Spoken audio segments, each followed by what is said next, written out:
நண்பர்களே, ஒரு சில விஷயங்களை கொஞ்சம் விரிவாக பேசிதான் ஆகணும். அப்போ தான் அது உங்களுக்கு புரியும். ஆனால் நம்ம அன்றாட வாழ்க்கையில் நம்ம நிறைய விஷயங்களை ஜஸ்ட் லைக் தட்டாக கடந்து போகிறோம். ஏன்னா அதுக்கு பின்னாடி இருக்கிற மனித உழைப்போ ஒரு புத்திசாலித்தனமோ அதற்காக செலவிடக்கூடிய விஷயங்களோ நம்ம பெருசாக கருத்தில் கொள்றதில்லை. ஆனால் இந்த எபிசோடில் நம்ம என்ன பேச போகிறோம் அப்படின்னா, நாம் ஒன்றும் இல்லை, தமிழக பட்ஜெட்டில் இந்த ஆண்டிலிருந்து பெண்களுக்கு இலவசமாக கர்ப்பப்பை வாய் புற்றுநோய், அதாவது செர்விக்கல் கேன்சர் அப்படின்னு சொல்லுவாங்க. இந்த கர்ப்பப்பை வாய் புற்றுநோய் இருக்கு இல்லையா, அதுக்கு ஹெச்பிவி வேக்சினேஷன்ஸ் அப்படின்னு சொல்கிறாங்க. இந்த வேக்சினை தமிழக அரசு இலவசமாக இந்த ஆண்டு முதல் எல்லா பெண்களுக்கும், தமிழகத்தில் இருக்கக்கூடிய எல்லா பெண்களுக்கும் அதை போடுறதா அறிவிச்சிருக்காங்க. அதற்கான நிதி ஒதுக்கீடு, அதற்கான பூர்வாங்க வேலைகள் இதெல்லாம் நடக்குது. சரி, இந்த அறிவிப்பை நம்ம எப்படி கடந்து போவோம்னா, ரொம்ப ஜஸ்ட் லைக் தட்டாக கடந்து போயிடுவோம். காரணம் என்னன்னா, உண்மை எப்பயுமே நான் என்ன அதுக்கு செஞ்சேன் அப்படின்னா சொல்கிறதுக்குள்ளே போய் உலகையே சுற்றி வந்துடுது. அந்த மாதிரி இன்றைக்கி சோஷியல் மீடியாவில் ஏகப்பட்ட பொய் பரப்புரைகள் நடந்துக்கிட்டே இருக்குது. இதில் தமிழக அரசு இந்த விஷயத்தையும் இந்த முன்னெடுப்பையும் ஏன் அதை பண்ணுச்சு அப்படின்றத இந்த எபிசோடில் கொஞ்சம் விரிவாக பேச போகிறோம். பெண்கள் அவசியம் இந்த வீடியோவை நீங்கள் பார்க்கணும். இந்த வீடியோவை உங்களுடைய உறவுகார பெண்கள்லேருந்து, வாட்ஸ்அப் குரூப்லேருந்து நீங்கள் தாராளமாக இதை நீங்கள் பரப்பி விடுங்க. ஓகேவா? ஸோ இப்போ நம்ம விரிவான பார்வைக்கு போக போகிறோம். Stay tune with us.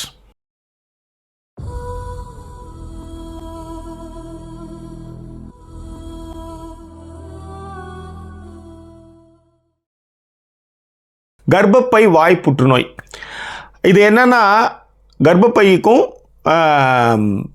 பெண்ணுடைய பிறப்பு உறுப்பு இருக்குல்ல, இது ரெண்டுத்துக்கும் இணைக்கிற பாதையை தான் அதை சொல்கிறாங்க. அந்த கருப்பை வாய் புற்றுநோய், ஆமாம், கருப்பை வாய் அப்படின்னு அதை சொல்கிறாங்க. கர்ப்பப்பை வாய் அப்படின்னு கூட சொல்கிறாங்க அதை. ரைட். இப்போ இந்த இடத்துல இந்த நோய் தாக்கி உலகளாவிய அளவில் மிகப்பெரிய அச்சுறுத்தலை இது பெண்களுக்கு ஏற்படுத்திட்டு இருக்கு. உதாரணத்துக்கு, பெண்களுக்கு முதல்ல பெரும் தலைவலியாக இருந்தது பிரஸ்ட் கேன்சர். இந்த பக்கம் இதற்கான பிரச்சனைகளை பேசிட்டு இருக்கிறதுக்குள்ளே திடீர்னு இந்த கர்ப்பப்பை வாய் புற்றுநோய் மிகப்பெரிய அளவில் தாக்கத்தை ஏற்படுத்திட்டு இருக்குது. காரணம் என்னன்னா, இது சவுத் ஏஷியாவில் தான் அதிகமாக தாக்குது. உலகத்தில் ஒரு வருஷத்துக்கு 6 லட்சம் பேர் அஃபெக்ட் ஆகிறான்னா, அதில் இந்தியா முதலிடத்தையும் சைனா 2வது இடத்தையும் பிடிக்குது. அப்போ யோசிச்சு பாருங்க, இந்தியாவில் மட்டும் 2023 கணக்கின்படி வருஷத்துக்கு 36,014 பேர் இந்த கர்ப்பப்பை வாய் புற்றுநோய்க்கு பலியாகிறாங்க. எனக்கு எங்கள் அத்தை இதில் தான் அஃபெக்ட் ஆனாங்க. கர்ப்பப்பையே எடுத்தாங்க. அதன் பிறகு அது ஃபுல்லாக பரவி கண்ணெதிரில் ஒரு உயிரை நான் பறிகொடுத்த கதை எனக்கு தெரியும். அதனுடைய வலியும் வேதனையும் ரொம்ப கொடுமையானது. அது மட்டும் கிடையாது, கொஞ்சம் பசங்களாம் வேலைக்கு போனதுனாலையும் மாமா கொஞ்சம் சேர்த்து வச்சிருந்தனாலையும் ஓரளவுக்கு அது அப்போலோ மாதிரியான மிகப்பெரிய ஹாஸ்பிட்டலில் வச்சு ட்ரீட்மெண்ட் பண்ணாங்க. ஏகப்பட்ட லட்சங்கள் அதுக்கு செலவாச்சு. பட் இது ஒரு ஏழை, ரொம்ப ரொம்ப அடித்தட்டு மக்கள் இருக்கக்கூடிய ஒரு கிராமப்புற பெண்ணுக்கு இது வந்ததுன்னா யோசிச்சு பாருங்கள். அதுக்கு ஏன் காரணம்னு சொல்கிறேன்.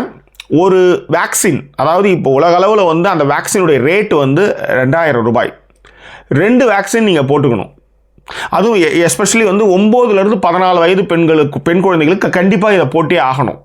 அப்போ தான் எப்படி இப்போ போலியோவுக்கு நம்ம சொட்டு மருந்துகளை போட்டு இன்றைக்கி ஏன்னா நீங்கள் 1970 80களில் பார்த்தீங்கன்னா நிச்சயமாக ஒரு மாற்றுத்திறனாளி ஒரு பேருந்து நிலையத்தில் அவர் ஏற முடியாமல் கஷ்டப்பட்டு இருப்பாங்க. குண்டு கட்ட தூம்பி உட்கார வைப்பாங்க, வருவாங்க, கொள்வாங்க. ஆனால் யூகேவில் அவங்களுக்கான எல்லா விஷயங்களையுமே யூகே கவர்மெண்ட் பண்ணுது. ஆனால் இந்தியா போன்ற பெரிய மக்கள் தொகை கொண்ட, அதுவும் மிக முக்கியமாக படிப்பறிவே இல்லாமல் இன்னமும் வடநாட்டில் படிப்பு, அதாவது பசங்களுக்கு படிப்பு விஷயத்தையே கொடுக்காத அளவுக்கான சனாதன விஷயங்கள்லாம் நடந்துகிட்டு இருக்கும் பொழுது போலியோ நம்ம முற்றிலுமாக ஒழித்தோம். ரைட். 70ல் அது ஒரு மிகப்பெரிய அச்சுறுத்தலாக இருந்தது. இன்றைக்கு வரலையும் போலியோ சொட்டு மருந்துகள் பிறந்த குழந்தைங்களுக்கு கொடுத்து அதை ஒழிக்கிறோன்னு வச்சுக்கோங்களேன். இந்த சொட்டு மருந்து பொதுமக்களுக்கு போயிடக்கூடாதுன்னு இதுக்கு ரூமர்ஸ்லாம் போட்டு பெரிய அறிவாளி மாதிரியாக, தண்ணிவாளி மாதிரியாக நிறைய தமிழ் இயக்குநர்கள்லாம் இதுக்கான விஷயங்கள்லாம் பேசிகிட்டு இருந்தானுங்க.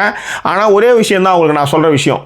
ஒன்றும் இல்லை, ஒரு வெறிநாய் கடிச்சிருச்சு, பச்சையில் சாட்டி நீங்கள் உயிரோடு இருந்தீங்கன்னா ஓகே, பண்ண சொல்லுங்கள், பண்ண மாட்டாங்க. அதேமாதிரி பிரசவத்தை வீட்டில் பண்ணலாம், இயற்கை மருத்துவம் சிறப்பு அப்படின்றது நிறைய பேர் செய்வாங்க. அந்த ரிஸ்க் எடுக்க போகிறது எல்லாமே பெண்கள் தான். ஆம்பளை ஒன்றும் இல்லை, அவன் ஆட்டிட்டு போயிட்டே இருப்பான். இவன் செத்து போனான்னா இன்னொருத்த ஈத்துன்னு போய் கல்யாணம் பண்ணி கொடுத்து நடத்த போகிறான். ஸோ இந்த ரிஸ்க் எடுக்கிறது, இந்த அட்வைஸ் மாதிரி பண்ணுறது எல்லாமே ஊருக்கு தான், அவனுக்கு கிடையாது. புரியுதா? ஸோ அதனால தான் இந்த சர்விக்கல் கேன்சர் எவ்வளோ டேஞ்சர் அப்படின்றத நான் திரும்பவும் சொல்கிறேன். 2024 இந்தியா முழுவதும், ஏன்னா 2023 ஒரு கணக்கெடுப்பில் 36,000 பேர் வந்து அதாவது இந்தியாவில் மட்டுமே 36,000 பேர் இருக்கான். ஓகே, ஸோ இந்தியாவில் வந்து 2024 நிதி ஒதுக்கி ஒன்றிய கவர்மெண்ட் என்ன சொல்லுது, எல்லாருக்கும் நாங்கள் வந்து இந்த ஹெச்பிவி வேக்சின்ஸை வந்து கொடுக்குறோம் அப்படின்னுச்சு. இன்னி வரையிலையும் அதுக்கான கதைகளோ சரி மற்ற விஷயங்களோ நடக்கவே இல்லை. ஆனால் உயர் சாதியினர் மற்றும் படித்தவர்கள், பணம் உள்ளவர்கள் அதை வந்து போட்டுக்கிறாங்க. ஓகே, ஒரு டோஸ் வந்து ஒரு இன்ஜெக்ஷன் வந்து 2,000, இன்னொரு இன்ஜெக்ஷன் அதாவது ஒரு 6 மாத காலமோ ஒரு வருஷமோ அதுக்கான கேப் பீரியட் இருக்குது. அதில் வந்து என்னென்னா 2வது இன்ஜெக்ஷன் போட்டுக்கணும். இது வந்து 9லேருந்து 14 வயசு பெண்களுக்கு, குழந்தைகளுக்கு போடுறாங்க. சென்னையில் சில இடங்களில் தொண்டு நிறுவனங்கள், இப்போ உதாரணத்துக்கு மயிலாப்பூரில் வந்து ராமகிருஷ்ணா மடம் இருக்கு இல்லையா, அதனுடைய ஹாஸ்பிட்டல் வந்து அதுக்கு பின்னாடியே இருக்குது, பக்கத்துலேயே இருக்குது. அதில் வந்து குறிப்பிட்ட காலகட்டங்களில் வாரத்தில் வந்து சனி ஞாயிறோ இன்னும் வந்து இலவசமாக வந்து ஊசி போடுறாங்க. ஓகேவா?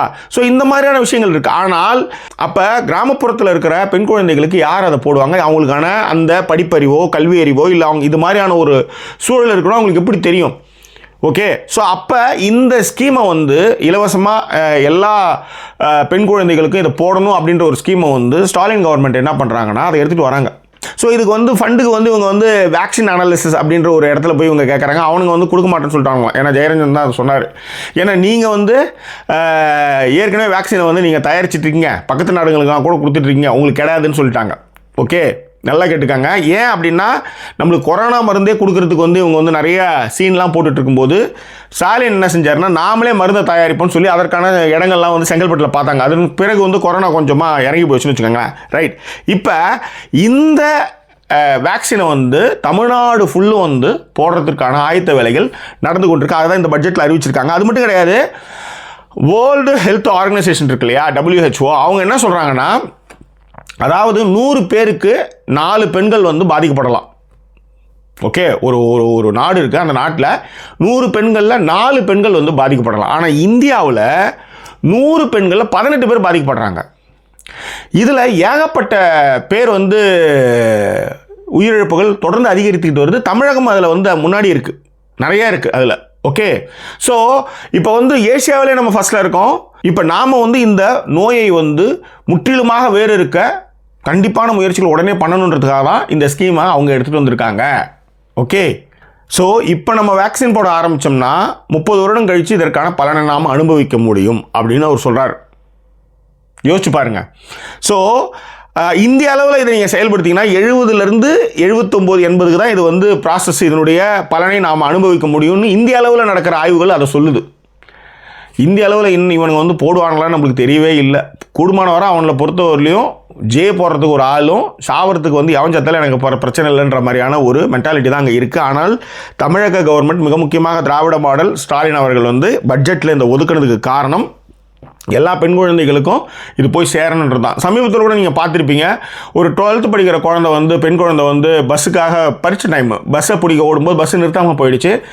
அது வந்து ஒரு வீடியோவாக வைரல் ஆச்சு, டிஸ்மிஸ் பண்ணியிருக்காங்க, டிரைவர் வந்து டிஸ்மிஸ் பண்ணியிருக்காங்க. அந்த மாதிரி கெட்ட விஷயம் நடக்குதுன்னா நிச்சயமாக அதற்கான எதிர்ப்புகளை தெரிவிங்க, அதற்கான விஷயங்களை பதியுங்க, இதை மாற்றிக்காங்க அப்படிலாம் சொல்லுங்கள், அதெல்லாம் நியாயம். ஆனால் இங்கே என்ன பிரச்சனைனா, நல்ல விஷயங்களே போக விடாத அளவுக்கு வந்து சென்ட்ரல் கவர்மெண்ட்டும் அதற்கான ஊடகங்களும் அதுக்கு ஜால்ரா போட்டுக்கிட்டு எதிர்கட்சிகளும் இதுக்கு வந்து ஒத்துழைத்து இருக்கும்போது இப்படியான திட்டங்கள்லாம் வந்து இருக்குதுன்னே நிறைய பெண்களுக்கு தெரியறது இல்லைன்றதுக்காகவும் இதை நம்ம வந்து சொல்ல வேண்டியதாக இருக்குது. ஸோ வாட் இஸ் த கன்க்ளூஷன்னா, நம்ம சைடில் இருக்கிற நம்ம உறவுகார குழந்தைகள், பெண்கள், மற்ற எல்லாருக்கிட்டையுமே இந்த விஷயத்தை வந்து வெளிப்படையாக பேசுங்க. அவங்க அப்படி அந்த ஊசி போடலைன்னா தயவுசெய்து ஊசியை போட வையுங்க. ஓகே, ஸோ இப்படியான ஒரு ஸ்கீம், இப்படியான ஒரு விஷயங்கள்லாம் இருக்கும்போது அது பெண் குழந்தைகிட்ட சொல்லுங்கள். அதே மாதிரி இதற்கான இந்த கர்ப்பப்பை வாய் புற்றுநோய்க்கான விழிப்புணர்வை உங்கள் பக்கத்தில் இருக்கிற அக்கத்தில் இருக்கிற பெண்கள்கிட்டையும் சரி, பெண் குழந்தைகள்கிட்டையும் சரி, பள்ளிகளில் வந்து நீங்கள் டீச்சராக இருந்தால் பெண் குழந்தைகள்கிட்டையும் சரி, இதற்கான விழிப்புணர்வை நீங்கள் தயவுசெய்து ஏற்படுத்த வேண்டும் என்பது தான் இந்த இடத்துல நம்ம சொல்லிக்கிற விஷயம். வேற என்ன, இது குறித்தான உங்கள் கருத்துக்கள் ஏதாவது இருந்தாலும் அதை பின்னூட்டங்களை தெரியப்படுத்துங்க. இன்னும் வேறொரு எபிசோடில் உங்களை நான் சந்திக்கிறேன். அதுவரை நன்றி கூறி விடைபெறுவது உங்கள் ஜாக்கி சேகர். நன்றி, வணக்கம்.